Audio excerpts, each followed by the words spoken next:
Boa tarde, começa agora o Visão Técnica nessa sexta-feira, dia 14 de agosto.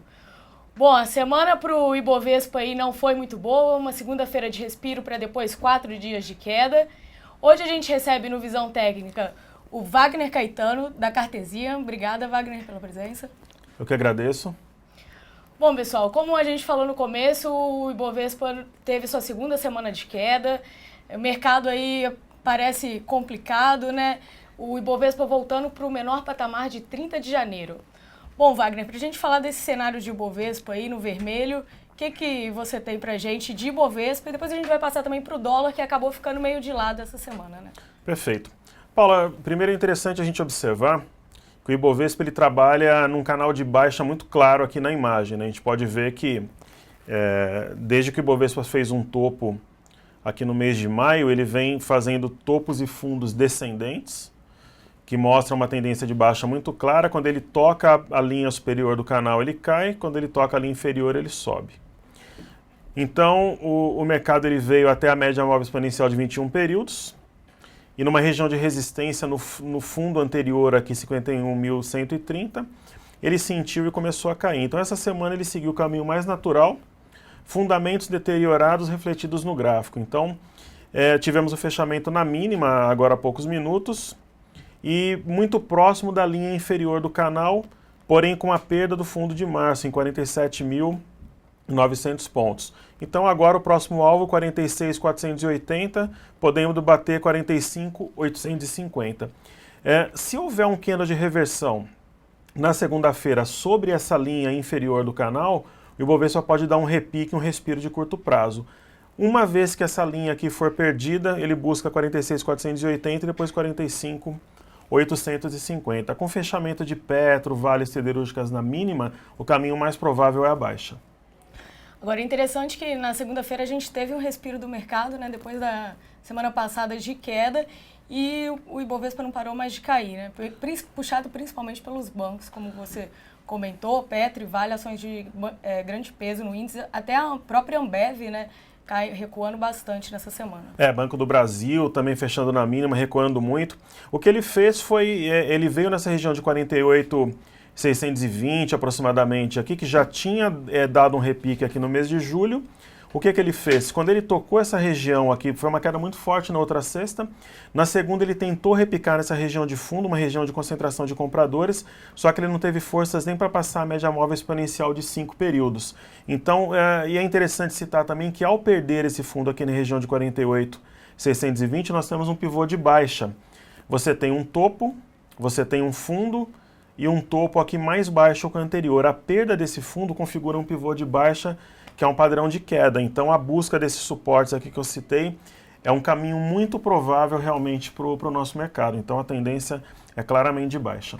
E você acha que tem espaço para um repique no começo da semana? Eu acho possível se a gente tiver um candle de reversão sobre a linha inferior do canal. Aí pode realmente ter um repique até os próprios 47.900 ou até esse fundo aqui, 48.620. Mas se a força vendedora se mostrar dominante já na segunda-feira e perder o canal, rapidamente ele busca esses suportes aqui com potencial de cair ainda mais. Bom, legal. Wagner, vamos passar também pelo dólar. Essa semana ele ficou mais calmo, né? A gente viu dias de alta na semana passada, essa semana andou um pouco de lado, né? O que você tem para o dólar? O dólar ele saiu um pouco do foco aí, porque o dólar... Essa puxada que nós tivemos foi a aversão ao risco interna e uma expectativa de subida de juros nos Estados Unidos já em setembro. Com esses problemas da flutuação cambial na China e os próprios dados do mercado de trabalho norte-americano já não tem um consenso tão grande que vai ser em setembro. Então, existe a aversão ao risco que não deixa o dólar mergulhar, mas ao mesmo tempo ele perdeu um pouco daquela força compradora. Então ele tem um sinal de topo aqui, esse padrão aqui ele se chama pinça de topo, quando duas máximas consecutivas batem mais ou menos no mesmo patamar, e ele tem um suporte forte aqui entre 3.493 e 3.456. Então somente a perda desse patamar aqui faz o dólar mergulhar. Onde que abre uma venda interessante? Se perder essa região, a perda de 3.456 projeta o dólar a 315.500. E por que ele perder nesse patamar? É muito provável que ele busque aqui essa região de suporte abre uma venda interessante, porque tem dois gaps aqui, ó. Onde está circulado em vermelho aqui tem um gap e aqui tem outro. Então, esses gaps na perda desse patamar de 3,456 funcionariam como um imã puxando o dólar para baixo. Então, a perda desse patamar abre uma venda muito tranquila aqui, com bom espaço para o investidor realizar lucro numa operação de curto prazo, né? Então, esse que é o cenário. E onde que abre compra? No rompimento de 3,599, ele rompe a máxima, ele anula essa pinça de topo e aí ele decola de novo. Agora, lembrando que na semana passada também teve questão econômica pesando, o BC atuando aí no mercado para tentar conter essa disparada, né? Eles fazem os swaps para tentar conter uma alta do dólar, né? Exatamente. Perfeito. Bom, vamos passar também pelas blue chips aí da Bolsa. A gente comentou na abertura de Petrobras, Vale, bancos caindo bem forte e ajudando a puxar, corroborar para esse cenário aí negativo do Ibovespa, né? Isso. Então, depois de uma semana de queda como essa, você cria uma expectativa por uma alta, por um repique até uma reversão. Mesmo porque o mercado Ibovespa está naquela base inferior do canal.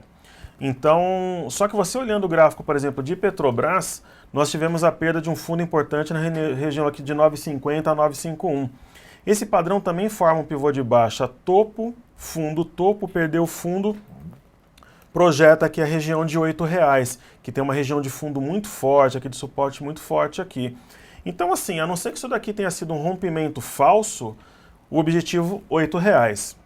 Rompimento falso seria o quê? O mercado começar a subir na semana que vem, com volume acima da média, e teria sido a perda de 9,50, uma falsa penetração desse suporte. Mas como a maré está para baixo, é provável que Petrobras continue mergulhando na busca de R$8, né? Então, a tendência realmente é de baixa, o mercado... E a Petrobras está com um fenômeno de perda de volume financeiro. Então, mostra desinteresse pelo papel em patamares considerados baixos, né? Então, teoricamente, seria uma região de compra, que o papel está descontado, mas você vê que o volume está diminuindo, então, quer dizer, não tem interesse dos compradores nessa região. Então, a tendência da Petro abaixo de 9,51, ela busca a região de R$8. Vamos dar uma olhada também no papel de Vale? Vamos lá. A Vale, ela tem refletido exatamente os problemas que a gente encontra na China, né? Essas flutuações de moeda, o minério que não se firma em alta, ou fica de lado ou cai. Então, essa semana, ela começou a semana animada, depois ela entrou em queda, na quarta-feira subiu, e agora voltou a cair. Ela não teve força para romper essa região aqui de R$15, que foi um fundo importante no final do ano passado. Ela não conseguiu romper e ela caiu. A Vale, ela tem um suporte forte em 14,22, que foi o fundo de abril. E se ela montar aqui se ela começar a subir a partir da semana que vem, ela pode até ir na contramão do mercado e formar um padrão de reversão, chamado ombro, cabeça-ombro invertido, que poderia levar a Vale até uma reversão de tendência forte. Porém, a perda dos 14,22 joga a Vale em 13,68, que foi a mínima do ano, e perdendo 13,68 ela mergulha novamente. Então, esse ponto aqui, 14,22, é um ponto decisivo. Formou aqui uma figura de reversão, começou a subir, forma um cabeça-ombro invertido. Perdeu 14,22, a figura se enfraquece, perdeu 13,68, anula o ombro, cabeça-ombro invertido e aí ela mergulha fortemente novamente. Lembrando que Vale é bem influenciada pela questão chinesa e nessa semana o assunto China estava em voga aí, pelo menos nos últimos 3 pregões, foi mais ou menos o que ditou também o rumo, né? O assunto China ficou em evidência porque além de saírem alguns dados da indústria chinesa, alguns dados importantes que o mercado sempre avalia e impacta nas cotações de ações ligadas a commodities, tem esse fenômeno também da intervenção do governo na moeda. Então isso é muito complicado, não se sabe até onde irão as intervenções, e uma intervenção para desvalorizar o yuan pode causar um impacto muito grande para empresas exportadoras, né? Especialmente a Vale, que tem na China seu principal mercado, a ação fica altamente sensível, idêntico às siderúrgicas, tanto que o fechamento das siderúrgicas hoje, em sua maioria, foi na mínima, né? Então impacta negativamente de uma forma imediata. Bom, para fechar esse bloco, vamos dar uma olhada também em bancos, vamos olhar Itaú, que seria vamos sim. O maior, né? Perfeito. Então, É interessante citar também que a gente está em época de temporada de balanços, né? E nem os balanços têm animado o nosso mercado doméstico aqui. Geralmente é uma época que o mercado costuma se animar um pouco na compra, descontar o que já passou. E Tube fez um movimento natural, que era buscar esse suporte aqui na região de 26 e 86. Foi exatamente a mínima naquele pregão pós-eleições. Buscou esse patamar ontem, porém fechou abaixo, né? Tinha esse ponto aqui, 26,86, essa região aqui, né, de 26,80, a mínima aqui nesse dia foi 26,56. Eu tinha marcado esse ponto até como um ponto intraday, mas não respeitou. Hoje teve uma queda pequena, 0,07, e deixou um padrão aqui que é um martelo tímido mais vermelho que poderia significar um repique, mas nada consistente assim que encoraja o investidor a comprar. Ele tem também um pivô de baixa, aqui tem topo, fundo, topo. A perda desse fundo aqui dessa região de 27,84 detonou um pivô de baixa, então mesmo que exista um repique, dificilmente o papel vai ter uma reversão. A tendência é que ele continue em baixa. Então, olhando pelo semanal, veja como esse ponto aqui, os 26,50, 26,60 é importante. Abaixo desse ponto aqui, que foi também uma máxima de 2013, o mercado teria um amplo espaço para cair. Então, ou reage logo no início da semana, se não reagir e tiver força vendedora, o papel continua em queda. Esse ponto é extremamente importante no semanal. Foi um fundo aqui no pós-eleições e foi a máxima aqui de 2013, região de 26,60. Então, perdendo essa região mesmo, ele mergulha e só teria parado aqui em R$ 22,90, R$ 23,00. Vamos passar só rapidamente pelo gráfico de Bradesco também, que está na mínima de 2014 também, né? Exato.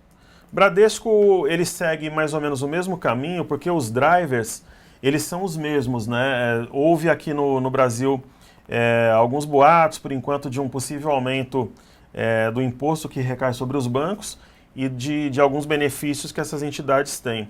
Então, olhando aqui o gráfico, existe um objetivo em 24,87, que foi o pregão pós-eleições, a mínima de 2014, você vê que ele passou reto pelo ponto, né? Então, ontem foi o pregão de baixa, hoje foi de leve baixa, mas não demonstrou nenhuma reação. Então, abaixo de 24,87, a ação está bem vendida. E olhando pelo semanal aqui, ó, abaixo de 24,87, ele só teria parada na região de R$ 21,00 aqui. Então, quer dizer, nesse momento não é nenhum sinal de reversão. Teoricamente estão baratos, descontados, mas como a maré é para baixo, nesse momento é difícil pensar em vendas. Bom, É difícil pensar em compras. Na verdade, a maré está para baixo, quem está ganhando aí são os vendedores. E os principais papéis aí que a gente passou, né? Bancos, Petro, o Itaú, o Bradesco, em pontos decisivos, né? Então, isso muito vai ditar também o movimento do Ibovespa na semana que vem, né? Exatamente. Se eles decidirem realmente cair, aí não tem como segurar. Se eles estão em pontos-chave, né? Ou eles podem realmente sinalizar um repique, como está na linha inferior do canal do Ibovespa, e tem um movimento de forte compra, pelo menos de 1 ou 2 dias. Agora, se a força vendedora, principalmente na segunda-feira, ela se demonstrar dominante, aí realmente teria um amplo espaço para cair. E voltando rapidamente no gráfico do Ibovespa aqui, se a força vendedora realmente estiver dominante, esse pivô de baixa nem começou, porque você tem aqui uma perna de baixa e um repique. Essa perna, pelo menos 61,8% dela ou 100%, seria replicada, e apenas uma pequena fração dessa perna de baixa foi detonada aqui no mercado por enquanto. Você vê que a partir da perda do fundo caiu pouco, se você comparar com essa perna, que foi a primeira paulada aqui do pivô, né? Que quem usa Elliott seria a onda 1, aí eu não sou um grande entusiasta, mas baseado no pivô, fundo, topo, poderia replicar 50%, 61,8% ou até 100% dessa perna. Então teria realmente um amplo espaço para cair se as ações de banco, Petro e Vale realmente se mantiverem baixas, assim como as siderúrgicas também, que juntas formam um grupo de peso para o mercado doméstico. Bom, pessoal, vamos dar uma pausa agora e depois a gente volta com as ações que vocês pediram através da hashtag Visão Técnica no Facebook. Até mais!